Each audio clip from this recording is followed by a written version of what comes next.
It's never hopeless and you're never helpless if Emmanuel has invaded your life with his glory and grace. It is a remarkable story recorded for our insight, remembrance, and encouragement. It's a window on what every believer needs and has been given by God's grace.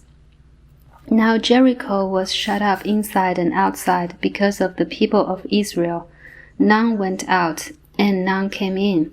And the Lord said to Joshua, "See, I have given Jericho into your hand, with its king and mighty men of valor. You shall march around the city, all the men of war going around the city once.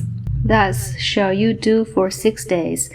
7 priests shall bear 7 trumpets and ram's horns before the ark.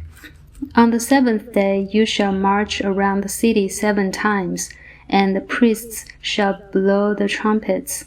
And when they make a long blast with the ram's horn, when you hear the sound of the trumpet, then all the people shall shout with a great shout, and the wall of the city will fall down flat, and the people shall go up, everyone straight before him."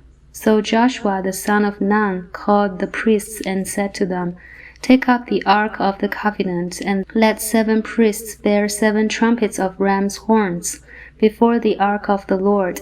And he said to the people, "Go forward, march around the city, and let the armed men pass on before the ark of the Lord." Joshua 6:1-7.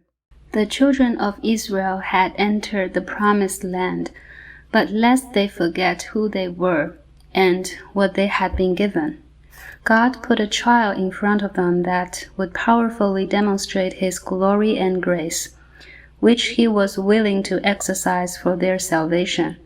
There was no way that the ragtag group of pilgrims would ever be able to defeat the fortified city of Jericho, but that was precisely the point.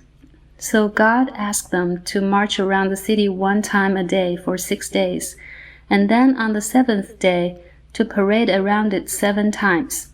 Now, for a human perspective, what God was proposing was military suicide. God was teaching Israel that they must no longer look at life from the vantage point of human wisdom and strength, because they were now the children of the Lord Almighty.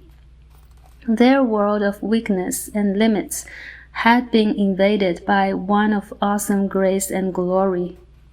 As they walked around Jericho, God was confronting Israel with their inability, vulnerability, and dependency, and comforting them with the reality that He would be with them wherever they went and whatever they faced. They would face no enemies on their own. They would carry no needs by themselves. They would not have to bear the burden or carry their destiny in their own hands. Grace and glory had come to them in the presence of the Lord, and in the power of the Lord the wars would come down. If you are God's child, you too must remember who you are and what you've been given. It is never you against the world, because your life has been invaded by the grace and glory of Emmanuel. Say no to fear and live with the hope and courage that come only when you remember that the Lord is near.